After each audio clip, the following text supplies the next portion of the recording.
Hello everyone. आज है 22 फरवरी और आज की इस क्लास में हम 16 से 22 फरवरी की इंपॉर्टेंट करंट अफेयर का डिस्कशन करने जा रहे हैं, क्योंकि आज है संडे की क्लास। संडे को हम करते हैं वीकली रिवीजन। और आप लोग ये ना सोचें कि कल यानी कि 21 फरवरी की क्लास नहीं आई है। कल थोड़ा लेट हो गया था, शाम में 8 बजे मैंने 21 फरवरी की क्लास डाल दी थी, वो जाकर के आप चेक कर सकते हैं। चलिए शुरू करते हैं। मंडे की क्लास में हमने देखा था कि 14 फरवरी 2026 को पुलवामा आतंकी हमले की जो बरसी मनाई गई, ये 7वीं बरसी थी, जिसे भारत में ब्लैक डे के रूप में मनाया जाता है। पुलवामा आतंकी हमला ये 14 फरवरी 2019 को जम्मू कश्मीर के पुलवामा में सीआरपीएफ के काफिले में एक आत्मघाती हमले के दौरान हुआ था। केंद्र सरकार ने सरकारी कार्यक्रमों, स्कूलों में राष्ट्रगान से पहले राष्ट्रगीत के कितने अंतरों को बजाना कंपलसरी किया है? तो उसके कुल 6 अंतरे बजाए जाएंगे। इस बात की घोषणा रिसेंटली की गई है गृह मंत्रालय के द्वारा। महिला शांति सुरक्षा सूचकांक 2025-26 जो जारी किया गया, भारत को 131वें स्थान पर रखा गया है। और ये जो इंडेक्स है बेसिकली महिलाओं के समावेशन, सुरक्षा, न्याय और अवसरों के कुल 13 पैरामीटर के आधार पर देशों को रैंकिंग देता है, जिसमें कि पहले स्थान पर डेनमार्क, दूसरे स्थान पर आइसलैंड, तीसरे स्थान पर नॉर्वे रहा है। प्रधानमंत्री नरेंद्र मोदी ने किस राज्य में ब्रह्मपुत्र नदी पर बने कुमार भास्कर वर्मा सेतु का उद्घाटन किया? तो इस सेतु का उद्घाटन प्रधानमंत्री नरेंद्र मोदी जी ने असम में किया है, ब्रह्मपुत्र नदी पर। यह पुल गुवाहाटी को नॉर्थ गुवाहाटी से कनेक्ट करता है और क्षेत्र की कनेक्टिविटी को भी बढ़ावा देता है। 2.86 किलोमीटर ये 6 लेन का एक्स्ट्रा डोज्ड पुल है, जो कि 3030 करोड़ रुपए की लागत से तैयार हुआ है। गुजरात सरकार के द्वारा गिफ्ट सिटी के नए अध्यक्ष के रूप में किसकी नियुक्ति की गई है? अभी हाल ही में जो उदय कोटक है, गिफ्ट सिटी के नए अध्यक्ष बन गए हैं। गिफ्ट सिटी यानी कि Gujarat international finance tech city के। पूर्वोत्तर की पहली आपातकालीन लैंडिंग सुविधा यानी कि इमरजेंसी लैंडिंग फैसिलिटी का उद्घाटन किस राज्य के मोरान में किया गया? तो इसका उद्घाटन असम के मोरान में रिसेंटली किया गया है प्रधानमंत्री नरेंद्र मोदी जी के द्वारा। 4.2 किलोमीटर लंबी ये जो हवाई पट्टी है, भारतीय वायुसेना के समन्वय से बनाई गई है। और ये जो फैसिलिटी है सुखोई MKI और राफेल जैसे लड़ाकू विमानों को संभालने में सक्षम है। फिर नेक्स्ट क्वेश्चन है, किस राज्य सरकार ने बेरोजगार महिलाओं और ट्रांसजेंडर महिलाओं को मासिक पेंशन देने के लिए स्त्री सुरक्षा योजना की शुरुआत करी? तो रिसेंटली जो केरला गवर्नमेंट है, ये इस योजना की शुरुआत कर चुका है, जिसमें कि 1000 रुपए तक की मंथली फाइनेंशियल हेल्प यहाँ पर बेरोजगार महिलाएं और ट्रांसजेंडर महिलाओं को दिया जाएगा। स्टैनफोर्ड यूनिवर्सिटी की 2025 ग्लोबल AI वाइब्रेसी रैंकिंग में भारत की क्या रैंकिंग रही है? तो भारत इसमें रहा है 3रे स्थान पर। ऑप्शन सी इसका राइट आंसर हो जाएगा। नेक्स्ट यदि हम देखें, भारत में कौन सा राज्य ऐसा पहला राज्य बना जिसने विधायकों की उपस्थिति दर्ज कराने के लिए AI आधारित चेहरा पहचान तकनीक का उपयोग शुरू किया है? तो ये शुरू किया गया है रिसेंटली आंध्र प्रदेश गवर्नमेंट के द्वारा। ऑप्शन डी इसका राइट आंसर हो जाएगा। मतलब कि आप ये समझिए, इसका मेन जो पर्पस है ये फर्जी उपस्थिति को रोकना और कार्रवाई में जो वास्तविक भागीदारी है, जो रियल पार्टिसिपेशन है, ये सुनिश्चित करना है। नागालैंड के किफिरे और तुएनसांग जिलों में पेंगोलिन के संरक्षण के लिए किस संगठन ने प्रस्ताव पारित किया है? तो ये है यूनाइटेड संगतम लिखुम पुंजी ने। देखिए, ये जो पहल है wild life trust of India द्वारा संचालित पेंगोलिन तस्करी विरोधी परियोजना का हिस्सा है। और इस प्रोजेक्ट को वाइल्ड लाइफ कंजर्वेशन नेटवर्क के पेंगोलिन संकट कोष द्वारा सहायता प्राप्त है। निम्नलिखित में से किसके द्वारा भारत का पहला चेहरा प्रत्यारोपण कार्यक्रम शुरू किया गया? अभी आप हार्ट ट्रांसप्लांट पढ़ते थे, अब आप फेस ट्रांसप्लांट पढ़ेंगे। भारत का जो पहला फेस ट्रांसप्लांट पहल है, ये दिल्ली एम्स के द्वारा शुरू किया गया है। अभी हाल ही में रोबोटिक किडनी ट्रांसप्लांट की भी पहल दिल्ली एम्स से ही शुरू की गई है।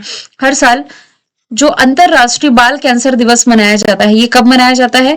तो फरवरी महीने की 15 तारीख को ही मनाया जाता है। माफ कीजिएगा, नंबरिंग मिस्टेक है। क्वेश्चन 11 के बाद 12 होना चाहिए, तो ये 2 लिखा है, इसे मैं अपडेट कर दूंगी।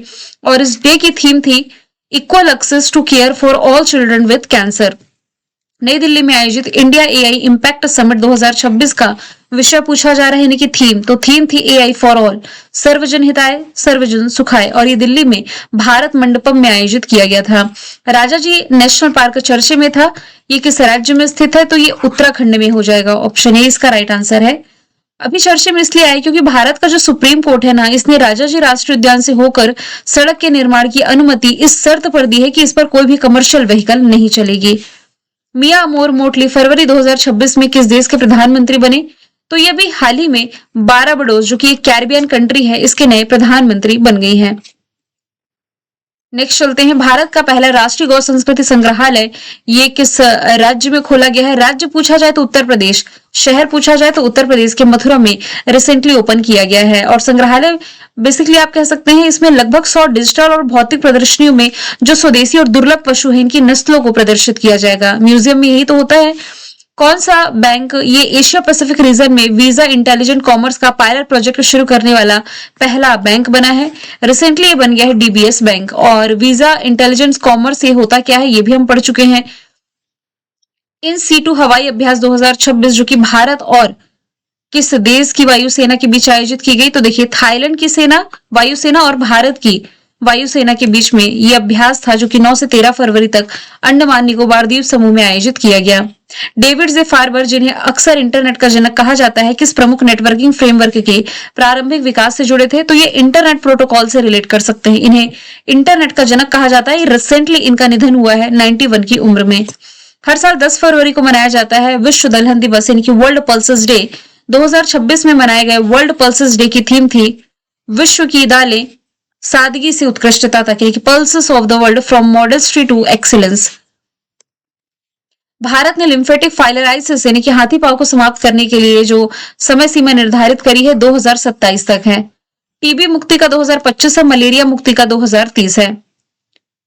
नेक्स्ट है T20 2026 विश्व कप इतिहास में अर्धशतक बनाने वाले जो पहले भारतीय विकेट कीपर बने ये ईशान किशन बने हैं। नामीबिया के खिलाफ इन्होंने 24 गेंदों में 61 रन बनाए।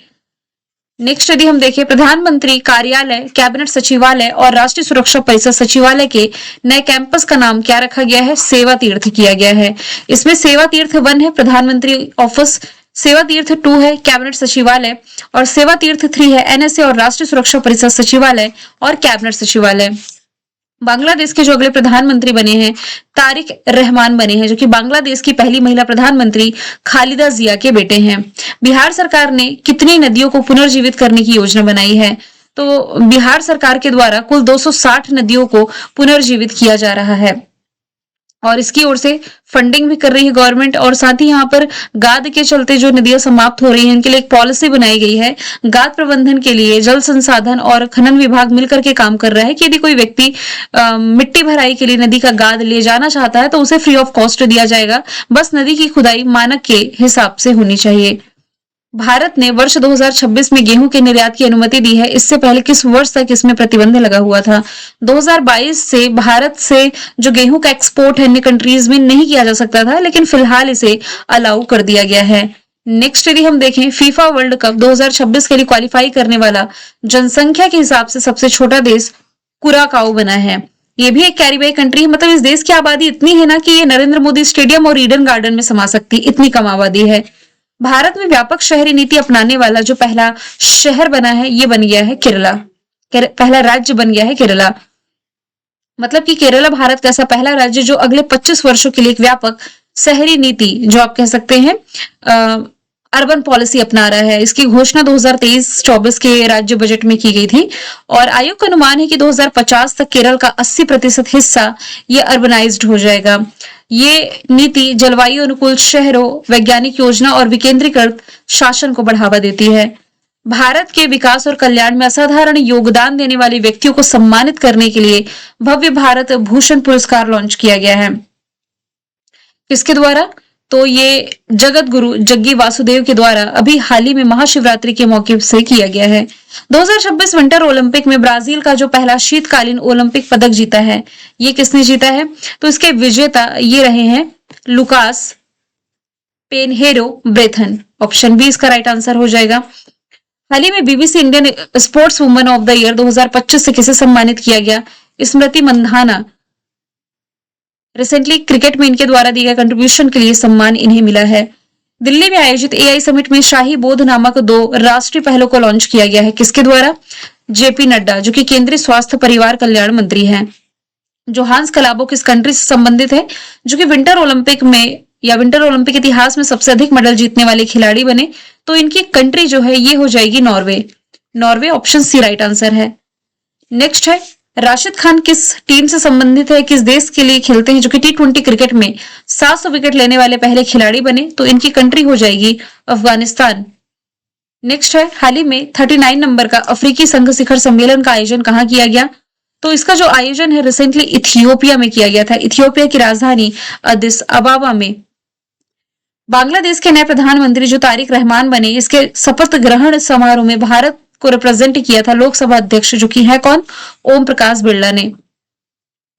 तिब्बत निर्वासित सरकार के प्रधानमंत्री का चुनाव फिर से किसने जीता है, तो इसके विजेता पेनपा सेरिंग हो जाएंगे। ऑप्शन ए इसका राइट आंसर हो जाएगा। अब ये भारत में तिब्बत का चुनाव क्यों होता है, ये भी क्वेश्चन हमने डिटेल में ऑलरेडी देखा ही हुआ है। हिल्ले पासपोर्ट इंडेक्स जो अपडेट हुआ है फरवरी 2026 की रैंकिंग है, इसमें भारत को 75वें स्थान पर रखा गया है। टॉप पर इसमें अभी भी सिंगापुर बना हुआ है। पासपोर्ट क्या होता है, जैसे आपकी पहचान क्या है, आधार कार्ड ये बताता है कि आप भारत के नागरिक है। सेम वैसे ही आप अन्य कंट्रीज में घूमने के लिए जाते हैं तो आप भारत से आए हुए नागरिक है ना, ये बताता है आपका पासपोर्ट। नेक्स्ट है, फिडे फ्री स्टाइल विश्व चैंपियनशिप का खिताब किसने जीता है, मैग्नस कार्लसन ने। शतरंज से रिलेटेड है, कंपनी पूछा सॉरी देश पूछा जाए तो ये नॉर्वे से बिलोंग करते हैं। फिडे का फॉर्मेशन ईयर 1924, लॉजन स्विट्जरलैंड में हेडक्वार्टर अर्काडी डोकोरविच हेड है। एशियन डेवलपमेंट बैंक यानी कि एडीबी और बिहार गवर्नमेंट ने कितने सेक्टर में $1 बिलियन से ज्यादा के सहयोग प्रस्ताव पर विचार विमर्श किया, तो उपरोक्त सभी पर ही बिहार गवर्नमेंट और एडीबी साथ मिलकर के काम करने जा रही है, जैसे कि comprehensive Buddhist circuit development, water resources and AI project यानी कि एआई नहीं, एग्रीकल्चर ट्रांसफॉर्मेशनल प्रोजेक्ट है। फिर comprehensive skills development project, urban infrastructure and residence project, energy and health education, इन सभी पर ये काम करेगी। एडीबी का फॉर्मेशन ईयर हो जाएगा 1966, मनीला फिलीपींस में हेडक्वार्टर और मसातो कांडा हेड हैं। गेल यानी कि gas authority of India limited के जो नए सीएमडी बने दीपक गुप्ता इनका नाम हो जाएगा। गेल का फॉर्मेशन ईयर 1984 है, नई दिल्ली में हेडक्वार्टर है। किस राज्य केंद्र शासित प्रदेश ने भू आधार योजना की शुरुआत करी, दिल्ली गवर्नमेंट ने रिसेंटली भू आधार योजना की शुरुआत कर दी है और इसके तहत हर प्लॉट को 14 अंकों का एक unique land parcel identification number यानी कि यूएल पिन नंबर मिलेगा, जो कि हर जमीन के टुकड़े की अलग पहचान देगा। जमीन से जुड़े फर्जीवाड़े पर इसमें रोक लगेगी और डिजिटल इंडिया मिशन को भी मजबूती मिलेगी। म्यूनिक सुरक्षा सम्मेलन जो 2026 का था, ये म्यूनिक शहर में ही आयोजित किया गया था। कहाँ का ये शहर है, तो ये जर्मनी का शहर है, जिसकी थीम रही है अंडर डिस्ट्रक्शन।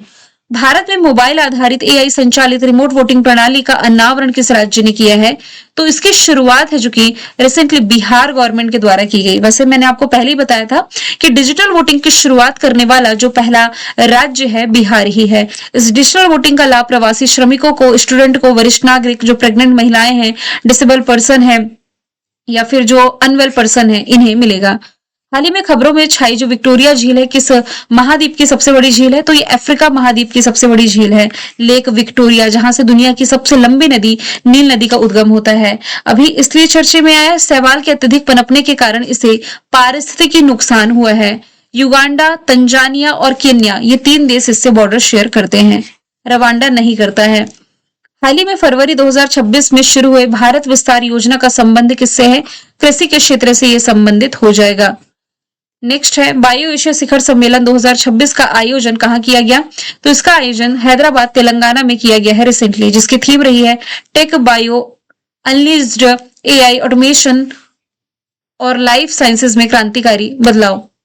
भारत और फ्रांस के सहयोग से एयरबस H125 असेंबली लाइन का जो उद्घाटन किया गया है, रिसेंटली किया गया है कर्नाटका में। ऑप्शन बी राइट आंसर, यानी कि भारत और फ्रांस के सहयोग से भारत में हेलीकॉप्टर निर्माण सुविधा का उद्घाटन किया जा रहा है। किस केंद्रीय मंत्री ने एआई आधारित किसान प्लेटफॉर्म भारत विस्तार लॉन्च किया, तो इसके बारे में जैसे हमने देखा, कृषि मंत्री शिवराज सिंह चौहान ने रिसेंटली राजस्थान के जयपुर से लॉन्च कर दिया है। प्लेटफॉर्म का नाम है भारत विस्तार। विस्तार की फुल फॉर्म बनती है virtually integrated system to access agriculture resources. और ये जो प्लेटफॉर्म है, ये किसानों को मौसम की जानकारी यानी कि जो वेदर का इंफॉर्मेशन होता है, मंडी भाव, सरकारी योजना का अपडेट और फसल प्रबंधन, इन सभी की जानकारी देगा। बेलिंडा क्लार्क अवार्ड 2025-26 से सम्मानित किया गया है किसे? एनाबेल सदरलैंड को, जो कि ऑस्ट्रेलिया की ऑलराउंडर हैं, लगातार दूसरी बार ये अवार्ड जीती हैं। और ये जो अवार्ड है ना, ऑस्ट्रेलिया में महिलाओं के लिए सबसे बड़ा वार्षिक क्रिकेट पुरस्कार है, जो कि पिछले 12 महीनों में यानी कि 1 साल में उनके द्वारा दिए गए उत्कृष्ट प्रदर्शन के लिए दिया जाता है। 62 नंबर का जो म्यूनिक सुरक्षा सम्मेलन रहा, इस दौरान गठित G4 समूह में कौन कौन से देश शामिल है? G4 यानी कि ग्रुप ऑफ 4, जिसमें कि भारत, जर्मनी, जापान और ब्राजील शामिल है। ये ऐसे देश हैं जो चाहते हैं कि यूनाइटेड नेशन सिक्योरिटी काउंसिल में इन्हें परमानेंट मेंबरशिप मिले, लेकिन अभी तक मिल नहीं पाई है। भारत में पहली बार किस राज्य ने ज्वारी बाढ़ को राज्य विशिष्ट आपदा घोषित किया? तो ये केरला गवर्नमेंट के द्वारा घोषित किया गया है। इसे उच्च ज्वार, धूप वाले दिन की बाढ़ या उपद्रवी बाढ़ भी कहा जाता है, जो कि निचले कोस्टल लाइन वाले एरिया में या तटीय क्षेत्रों में आने वाले बाढ़, अस्थायी बाढ़ इसे आप कह सकते हैं। भारत ने वैश्विक भूख राहत के लिए चावल की आपूर्ति के लिए किस संगठन के साथ 5 साल का समझौता किया है? तो ये समझौता भारत ने किया है विश्व खाद्य कार्यक्रम के साथ, वर्ल्ड फूड प्रोग्राम के साथ में। और 5 वर्षों में भारत 2 लाख मीट्रिक टन चावल की आपूर्ति करेगा। नेक्स्ट यदि हम देखें, भारत का पहला सरकारी सहायता प्राप्त लाइसोसोमल स्टोरेज डिसऑर्डर बायोबैंक किस राज्य में शुरू किया गया? तो ये रिसेंटली शुरू किया गया है गुजरात में, गुजरात के अहमदाबाद में। अभी क्या डिसीज है? कल यानी कि सैटरडे की ही क्लास में हमने देखा है। तो इस डिजीज के लिए कुछ रिसर्च यानी कि अनुसंधान को बढ़ावा देने के लिए, अफोर्डेबल रेट में इसका उपचार प्रदान करने के लिए पहल की जा रही है। 16 फरवरी 2026 को लगातार दूसरे वर्ष सीईओ ऑफ द ईयर का अवार्ड जीता है समीर कनोडिया ने। समीर कनोडिया है कौन? तो ल्यूमिना डेटामैटिक्स के एमडी सीईओ हैं। और इसमें सीईओ की बात की जा रही, सैम अल्टमैन ओपन एआई के सीईओ, सुंदर पिचाई गूगल के, सत्या नडेला हो जाएंगे माइक्रोसॉफ्ट के। AI impact, India AI impact summit 2026 का आयोजन भारत में किया गया। कहां पर? राजधानी दिल्ली में। और दिल्ली में कहां पर? भारत मंडपम में, जहां पर रणवीर सचदेवा सबसे कम उम्र के स्पीकर बने और चर्चे में आए। राष्ट्रीय विमानन एवं रक्षा कौशल विकास केंद्र कहां स्थापित किया जाएगा? तो ये उत्तर प्रदेश के कानपुर में स्थापित किया जाना है। इसके लिए भारत और फ्रांस के राष्ट्रपति के बीच में एक समझौता किया गया है। ये पहल भारत फ्रांस नवाचार वर्ष का हिस्सा है, जो कि एडवांस टेक्नोलॉजी और रक्षा विनिर्माण में सहयोग को बढ़ावा देती है। मैंने कल आपसे पूछा था, केंद्र सरकार ने सरकारी कार्यक्रम स्कूलों में राष्ट्रगान से पहले राष्ट्रगीत के कितने अंतरों को बजाना या गाना कंपलसरी किया? तो ये 6 अंतरे राइट आंसर था। आज का सवाल है, भारतीय वायुसेना का जो बहुपक्षीय अभ्यास है मिलन 2026, ये किस राज्य में शुरू हुआ? तो आंसर इसका जो भी आप कमेंट बॉक्स में बताएं, फिर हम मिलेंगे नेक्स्ट वीडियो में। Thank you so much.